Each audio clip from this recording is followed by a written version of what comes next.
Jangan komentar sebelum tonton video ini sampai habis ya.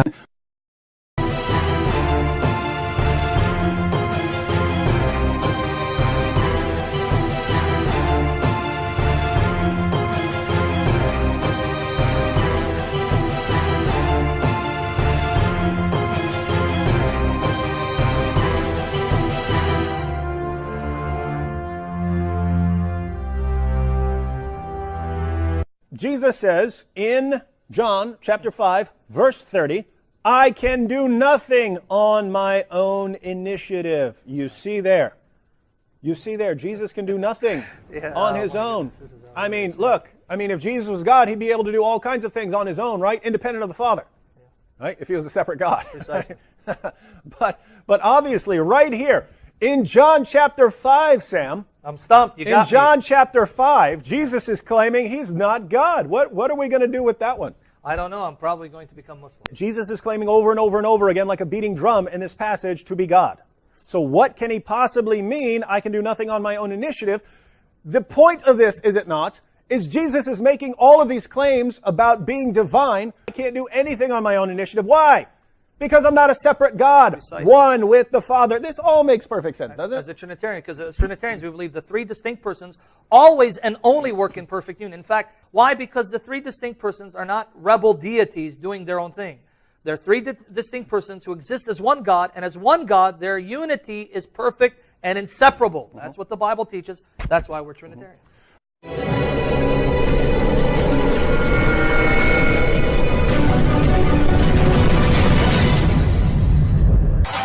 Saying that it feels right. Hello there, this is Richard Burnish. You're live on the Jesus Chat Line. How are you doing today? Fine, Richard. How are you doing? I'm doing good. I'm doing excellent. Thank you. Did you have a question? Yeah, actually I have a few questions. Yes. In John 8:28, Jesus said, I do nothing of myself. Can't God do anything he wants? God can do anything he wants. Yes, he can. Well, how come Jesus in your own Bible differentiates between himself and God? Perhaps the Bible that you have been reading has a grammatical error. What's the grammatical error when Jesus says, our Lord Well, and it your seems Lord? to me that you were implying that God or Jesus may speak about themselves in third person, or have some sort of a problem with differentiating themselves from one another. Or I don't, if I fully understand what you're trying to say. Well, that's another point. You just said maybe the Bible you have has a grammatical error. If it was from God, there would only be one Bible. Well, no errors. perhaps the Bible that you have purchased was, one of the watered-down Bibles that are out there, and that is part of the reason that we sell our own Bible, the Richard Burnish Neon Bible, which is free of this confusion. It brings levity and clarity.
He said, I can of my own self do nothing. John chapter 5 verse 30. See, God Almighty does. He can do anything, but what he does are godly things. He says, all power is given unto me. It's not mine. It's given to me by who? By the Father in heaven. God Almighty gave him the power, a general power of attorney. What do you want? What makes him God? I want somebody to tell me, say, look, this is what makes him. His birth? I says, that's it. His miracles? He gave life back to Lazarus, we are told. Did he? No. He says, when before calling Lazarus out, he says, oh my Father. He looks up towards heaven. He says, my Father, oh my Father, I know that thou hast heard me. And I know that thou hearest me always. Always. Whatever I'm asking, you're giving it to me. You are doing the works. And I know that thou hearest me always. But because of the people that stood by, these superstitious, credulous people, they are going to say that I gave life to the dead. They will say that I am God. For that reason, I'm speaking to you loudly. Prior to that, he was groaning in the spirit. Groaning. Jesus wept. Groaning. What groaning? No, he was pouring out his heart to God. My friend Lazarus is dead. Oh my Lord, bring him back from the dead. And God Almighty associate him, go ahead and ask what you want and you get it. So now he's going to call Lazarus out. So he said, oh my Father, I know that thou hast heard me. And I know that thou hearest me always. But because of the people that stood by, I said it loudly, audibly, that they may believe that thou hast sent me. And he says, he that is sent is not greater than the one that sent him. Pada umur 13 sampai 29, Lukas memberikan keterangan dalam Lukas 2, 51 dan 52. Lalu dia pulang bersama-sama mereka ke Nazaret, dan dia tetap hidup dalam asuhan mereka. Dan ibunya menyimpan semua perkara itu di dalam hatinya, dan Yesus makin bertambah besar, dan bertambah hikmatnya dan besarnya, dan makin dikasihi oleh Allah dan manusia. Saudara, dari ayat-ayat ini terlihat bahwa pada Yesus tidak kemana-mana. Dia tinggal bersama orang tuanya di Nazaret. Dia dibesarkan di sana sampai dia berumur 30 tahun. Dan dia memulai pekerjaan pelayanannya. Bahwa dia memang tinggal dan besar di Nazaret. Kita bisa membandingkan ini dengan Lukas 4 ayat 16. Dia datang ke Nazaret, tempat dia dibesarkan. Perhatikan ini penting. Dia datang ke Nazaret, tempat dia dibesarkan. Lalu apa yang Yesus buat sehari-hari? Tapi tentu saja dia hidup seperti masyarakat pada umumnya. Mungkin dia bermain bersama-sama teman-teman sebayanya. Tapi menurut saya ada dua hal penting yang pasti dilakukan oleh Yesus. Yang pertama, Yesus bersekolah. Dia disapa rabi oleh banyak orang. Dalam Yohanes 3 ayat 2, Yohanes 8 ayat 4, dia disebut rabi. Tidak mungkin Yesus diizinkan mengajar kalau dia tidak atau belum tamat dari sekolah mitra. Yang dilakukan dia kedua adalah dia bekerja membantu orang tuanya. Selain sekolah, Yesus juga mengisi waktu silent period itu dengan kerja bantu orang tua. Dalam Lukas 2 ayat 21 dikatakan, lalu dia pulang bersama-sama mereka ke Nazaret, dan dia tetap hidup dalam asuhan mereka. Dan sudah pasti termasuk dalam adalah membantu mereka dalam bekerja tiap hari.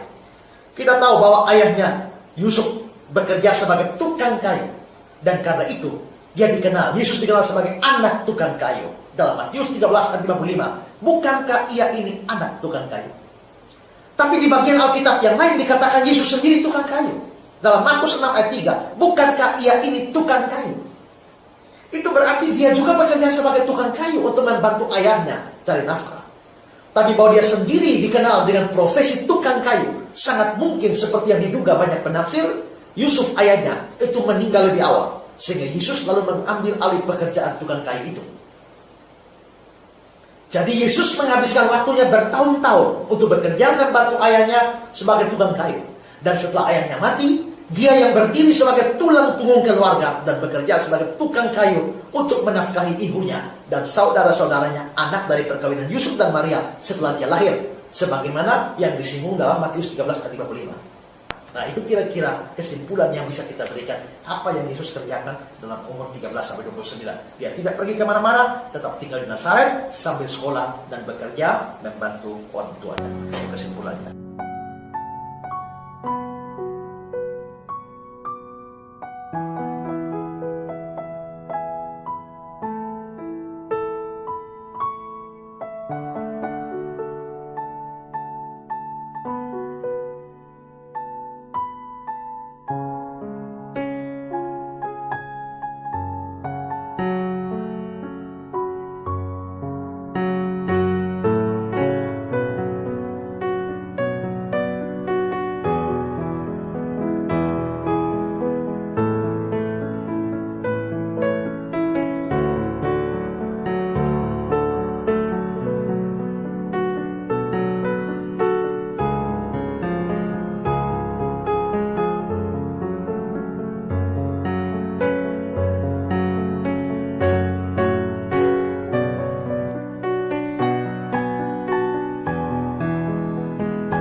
Terima kasih ya yang sudah tonton video ini sampai habis.